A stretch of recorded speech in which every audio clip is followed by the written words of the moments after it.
ಚಿತ್ರದುರ್ಗದ ರೇಣುಕಾಸ್ವಾಮಿ ಪ್ರಕರಣ ಟ್ವಿಸ್ಟ್ ಮೇಲೆ ಟ್ವಿಸ್ಟ್ ಪಡೆಯುತ್ತಿದೆ. ಇದೀಗ ದರ್ಶನ್ ಜೊತೆಗೆ ಇದ್ದವರೇ ದ್ರೋಹ ಬಗೆಯುತ್ತಿದ್ದಾರೆ. ಈ ಮೂಲಕ ಡಿ ಬಾಸ್ಗೆ ಶಾಕ್ ಕೊಟ್ಟಿದ್ದಾರೆ. ನಾನು ಸತ್ಯವನ್ನೇ ಹೇಳುತ್ತೇನೆ, ಪ್ರಕರಣದಲ್ಲಿ ಮಾಫಿ ಸಾಕ್ಷಿಯಾಗಿ ಪರಿಗಣಿಸುವಂತೆ ಆರೋಪಿ ಪ್ರದೋಷ್ ಕೋರ್ಟ್ಗೆ ಅರ್ಜಿ ಸಲ್ಲಿಸಿದ್ದಾನೆ. ಈ ಮೂಲಕ ತಮ್ಮನ್ನ ಕ್ಷಮಿಸುವಂತೆ ಕೋರ್ಟ್ಗೆ ಶರಣಾಗಿದ್ದಾರೆ. ಹಾಗಾದ್ರೆ ಪ್ರದೋಷ್ ಸಲ್ಲಿಸಿದ ಅರ್ಜಿಯಲ್ಲಿ ಏನಿದೆ? ಪ್ರದೋಷ್ ಮೇಲಿರುವ ಪ್ರಮುಖ ಆರೋಪಗಳೇನು? 14ನೇ ಆರೋಪಿ ಹೇಳಿಕೆಯಿಂದ ದರ್ಶನ್ ಗ್ಯಾಂಗ್ಗೆ ಕಂಟಕವಾಗುತ್ತಾ ಅನ್ನೋದನ್ನ ಎಳೆಯಾಗಿ ಹೇಳ್ತೀವಿ ನೋಡಿ. ಅದಕ್ಕೂ ಮುನ್ನ ನಮ್ಮ ಪೇಜ್ನ ಫಾಲೋ ಮಾಡಿಲ್ಲ ಅಂದ್ರೆ ಇವಾಗಲೇ ಫಾಲೋ ಮಾಡಿ. ನಟ ದರ್ಶನ್ ಹಾಗೂ ಆತನ ಗ್ಯಾಂಗ್ಗೆ ತೀವ್ರ ಕಾನೂನು ಸಂಕಷ್ಟ ಎದುರಾಗಿದೆ. ಅದು ಬೇರೆ ಯಾರಿಂದಲೂ ಅಲ್ಲ, ಡಿ ಬಾಸ್ನ ಅತ್ಯಾಪ್ತ ಸ್ನೇಹಿತ ಹಾಗೂ ಈ ಪ್ರಕರಣದಲ್ಲಿ 14ನೇ ಆರೋಪಿಯಾಗಿರುವ ಪ್ರದೋಷ್ ಪ್ರಕರಣದ ಮಾಫಿ ಸಾಕ್ಷಿಯಾಗಲು ಬಯಸಿ ಸೆಷನ್ ಕೋರ್ಟ್ಗೆ ಅರ್ಜಿ ಸಲ್ಲಿಸಿದ್ದಾರೆ. ಅಷ್ಟೇ ಅಲ್ಲದೆ ಪ್ರಕರಣದ A8 ಆರೋಪಿ ರವಿಶಂಕರ್ ಹಾಗೂ A10 ಆರೋಪಿ ನವೀನ್ ಪರ ವಕೀಲರು ನ್ಯಾಯಾಲಯಕ್ಕೆ ಮನವಿ ಸಲ್ಲಿಸಿದ್ದಾರಂತೆ. ತಮ್ಮ ಕಕ್ಷಿದಾರರನ್ನು ಮಾಫಿ ಸಾಕ್ಷಿಯನ್ನಾಗಿ ಪರಿಗಣಿಸುವಂತೆ ಕೋರಿದ್ದಾರೆ. ಈ ಮೂಲಕ ಇಡೀ ಪ್ರಕರಣ ಮಹತ್ವದ ತಿರುವು ಪಡೆದುಕೊಂಡಿದೆ. ಮಾಫಿ ಸಾಕ್ಷಿ ಅಂದ್ರೆ ಏನು ಅಂತ ಹೇಳ್ತೀವಿ ನೋಡಿ. ಸಾಮಾನ್ಯವಾಗಿ ಅಪರಾಧ ಪ್ರಕರಣಗಳಲ್ಲಿ ಆರೋಪಿ ತಾನು ಎಸಗಿರುವ ತಪ್ಪನ್ನ ಒಪ್ಪಿಕೊಂಡು ಪ್ರಕರಣದ ಸಂಪೂರ್ಣ ಸತ್ಯಾಸತ್ಯತೆಯನ್ನ ನ್ಯಾಯಾಲಯದ ಮುಂದೆ ತೆರೆದಿಡಲು ಮುಂದಾದಾಗ ಅವರನ್ನ ಮಾಫಿ ಸಾಕ್ಷಿಯನ್ನಾಗಿ ಪರಿಗಣಿಸಲಾಗುತ್ತದೆ. ತನಗೆ ಕ್ಷಮಾದಾನ ಅಥವಾ ಶಿಕ್ಷೆಯಲ್ಲಿ ವಿನಾಯಿತಿ ನೀಡುವಂತೆ ಕೋರಲಾಗುತ್ತದೆ. ದರ್ಶನ್ ಅವರ ಆಪ್ತನಾಗಿದ್ದ ಪ್ರದೋಷ್ ಅವರ ಈ ಹಠಾತ್ ನಿರ್ಧಾರ ದರ್ಶನ್ ಸೇರಿದಂತೆ ಇತರ ಆರೋಪಿಗಳಿಗೂ ನಡುಕ ಹುಟ್ಟಿಸಿದೆ. ಹೀಗಾಗಿ ಕಾನೂನು ಕುಣಿಕೆ ಮತ್ತಷ್ಟು ಬಿಗಿಯಾಗುವುದರಲ್ಲಿ ಅನುಮಾನವೇ ಇಲ್ಲ. ಪ್ರದೋಷ್ ಸಾಕ್ಷಿ ದರ್ಶನ್ ಗ್ಯಾಂಗ್ಗೆ ಕಂಟಕವಾಗುತ್ತಾ ಅನ್ನೋದನ್ನ ಹೇಳುವ ಮುನ್ನ ಪ್ರದೋಷ್ ಸಲ್ಲಿಸುವ ಅರ್ಜಿಯಲ್ಲಿ ಏನಿದೆ? ದರ್ಶನ್ ಕಡೆಯಿಂದ ಒತ್ತಡದ ಭೀತಿ, 3 ಅಂಶ ಉಲ್ಲೇಖ. ಕೋರ್ಟ್ಗೆ ತಮ್ಮ ವಕೀಲರ ಮೂಲಕ ಅರ್ಜಿ ಸಲ್ಲಿಸಿರುವ ಪ್ರದೋಷ್ ಪ್ರಕರಣದ ಕುರಿತು ತನಗೆ ತಿಳಿದಿರುವ ಸಂಪೂರ್ಣ ಸತ್ಯವನ್ನ ಬಹಿರಂಗಪಡಿಸುವುದಾಗಿ ತಿಳಿಸಿದ್ದಾನೆ. ಅರ್ಜಿಯಲ್ಲಿ ಪ್ರಮುಖವಾಗಿ 3 ಅಂಶಗಳನ್ನ ಉಲ್ಲೇಖಿಸಲಾಗಿದೆ. ಅಂಶ 1, ಪ್ರಕರಣದ ಎಲ್ಲಾ ಸತ್ಯವನ್ನ ಹೇಳಲು ಸಿದ್ಧ. ರೇಣುಕಾಸ್ವಾಮಿ ಕೇಸ್ಗೆ ಸಂಬಂಧಿಸಿದಂತೆ ನಡೆದ ಎಲ್ಲಾ ಬೆಳವಣಿಗೆಗಳ ನೈಜ ಸಂಗತಿಗಳನ್ನ ಕೋರ್ಟ್ ಮುಂದೆ ಹೇಳಲು ಸಿದ್ಧನಿದ್ದೇನೆ ಮತ್ತು ಕ್ಷಮಾದಾನ ನೀಡಿ ಎಂದು ಮನವಿ ಮಾಡಿಕೊಂಡಿದ್ದಾನೆ.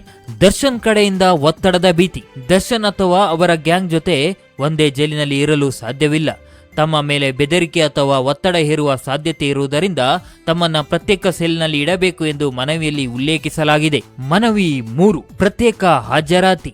ನ್ಯಾಯಾಲಯದ ವಿಚಾರಣೆಯ ಸಮಯದಲ್ಲೂ ದರ್ಶನ್ ಗ್ಯಾಂಗ್ನಿಂದ ಪ್ರತ್ಯೇಕವಾಗಿಯೇ ವಿಡಿಯೋ ಕಾನ್ಫರೆನ್ಸ್ ಅಥವಾ ಪ್ರತ್ಯೇಕ ಸೆಲ್ ಮೂಲಕ ಕೋರ್ಟ್ಗೆ ಹಾಜರಾಗುವಂತೆ ಮಾಡಬೇಕು ಎಂದು ಅರ್ಜಿಯಲ್ಲಿ ತಿಳಿಸಿದ್ದಾನೆ.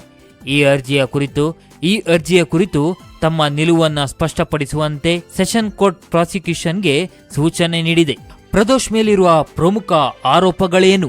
ಆರೋಪ 1, ಚಾರ್ಜ್ ಶೀಟ್ ಪ್ರಕಾರ ರೇಣುಕಾಸ್ವಾಮಿ ಪ್ರಕರಣದಲ್ಲಿ ಅದರ ನಂತರ ನಡೆದ ಸಾಕ್ಷ್ಯನಾಶ ಪ್ರಯತ್ನ ಪ್ರದೋಷ್ ಪಾತ್ರ ಅತ್ಯಂತ ಪ್ರಮುಖವಾಗಿದೆ. ಆರೋಪ 2, ಸಾಕ್ಷ್ಯನಾಶದ ಸೂತ್ರಧಾರ, ಘಟನೆಯನ್ನ ಮುಚ್ಚಿಹಾಕಲು ಮತ್ತು ಸಾಕ್ಷ್ಯಗಳನ್ನ ನಾಶಪಡಿಸಲು ಯತ್ನಿಸಿದ ಎಂಬ ಆರೋಪ ಕೂಡ ಇದೆ. ಆರೋಪ 3, ಹಣಕಾಸಿನ ವ್ಯವಹಾರ.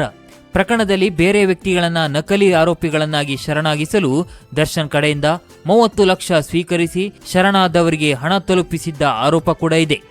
ಆರೋಪ 4, ಘಟನಾ ಸ್ಥಳದಲ್ಲಿದ್ದ ಪ್ರತ್ಯಕ್ಷದರ್ಶಿ. ಪಟ್ಟಣಗೆರೆ ಶೆಡ್ನಲ್ಲಿ ರೇಣುಕಾಸ್ವಾಮಿ ಮೇಲೆ ದಾಳಿ ನಡೆದಾಗ ಪ್ರದೋಷ್ ಕೂಡ ಜೊತೆಯಲ್ಲಿ ಇದ್ದ ಎಂಬ ಆರೋಪ ಕೂಡ ಇದೆ.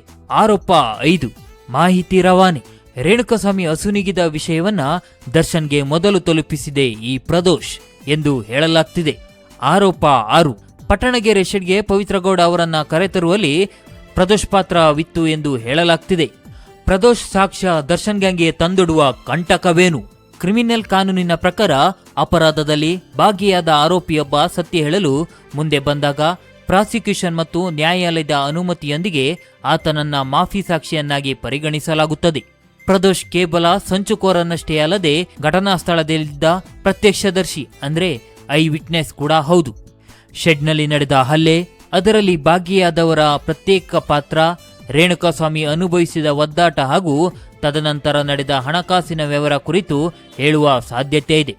ಪ್ರದೋಷ್ ವಿವರವಾದ ಹೇಳಿಕೆ ನೀಡಿದರೆ ಅದು ದರ್ಶನ್ ಮತ್ತು ಪವಿತ್ರಗೌಡ ಸೇರಿದಂತೆ ಇತರ ಆರೋಪಿಗಳಿಗೆ ಜೈಲು ಶಿಕ್ಷೆ ಕಾಯಮಾಗುವಂತೆ ಮಾಡುವ ಪ್ರಬಲ ಸಾಕ್ಷಿಯಾಗಲಿದೆ. ಕಾನೂನಿನ ಪ್ರಕ್ರಿಯೆ ಪ್ರಕಾರ ಪ್ರದೋಷ್ ಅಪರಾಧದ ನೈಜ ಸತ್ಯವನ್ನ ಮಾತ್ರ ಮಂಡಿಸುತ್ತಿದ್ದಾರೆ ಎಂದು ಮನವರಿಕೆಯಾದರೆ ಮಾತ್ರ ಈ ಅರ್ಜಿಗೆ ಒಪ್ಪಿಗೆ ಸಿಗಲಿದೆ. ಒಟ್ಟಾರೆ ದರ್ಶನ್ ಪರವಾಗಿ ಸಾಕ್ಷ್ಯ ಮುಚ್ಚಿ ಹಾಕಲು ಯತ್ನಿಸುತ್ತಿದ್ದ ಆಪ್ತ ಸ್ನೇಹಿತ ಪ್ರದೋಷ್ ಈಗ ಉಲ್ಟಾ ಹೊಡೆದಿದ್ದಾನೆ. ಇದೀಗ ಕಾನೂನಿನ ಭೀತಿ ಹಾಗೂ ಸಾಕ್ಷ್ಯಾಧಾರಗಳ ಹಿನ್ನೆಲೆಯಲ್ಲಿ ಸ್ವಂತ ದರ್ಶನ್ ವಿರುದ್ಧವೇ ಸಾಕ್ಷಿಯಾಗಲು ಮುಂದಾಗಿರುವುದು ಪ್ರಕರಣದಲ್ಲಿ ಅತಿ ದೊಡ್ಡ ತಿರುವನ್ನ ತಂದಿದೆ. ದರ್ಶನ್ ಜೊತೆಗೆ ಇದ್ದವರೇ ತಿರುಗಿ ಬಿದ್ದ ಬಗ್ಗೆ ನಿಮ್ಮ ಅಭಿಪ್ರಾಯ ಏನು? ಕಾಮೆಂಟ್ ಮಾಡಿ. ನೀವು ದರ್ಶನ್ ಅಭಿಮಾನಿಯಾಗಿದ್ದರೆ ಜೈ ಡಿ ಬಾಸ್ ಅಂತ ಟೈಪ್ ಮಾಡಿ. ಹಾಗೆ ದರ್ಶನ್ ಫ್ಯಾನ್ಸ್ ಆಗಿರುವ ನಿಮ್ಮ ಫ್ರೆಂಡ್ಗೆ ಶೇರ್ ಮಾಡಿ. ಜೊತೆಗೆ ಇಂತಹ ಇಂಟ್ರೆಸ್ಟಿಂಗ್ ಮಾಹಿತಿಗಾಗಿ ನಮ್ಮ ಪೇಜ್ನ ಫಾಲೋ ಮಾಡೋದು ಮಾತ್ರ ಮರೆಯಬೇಡಿ.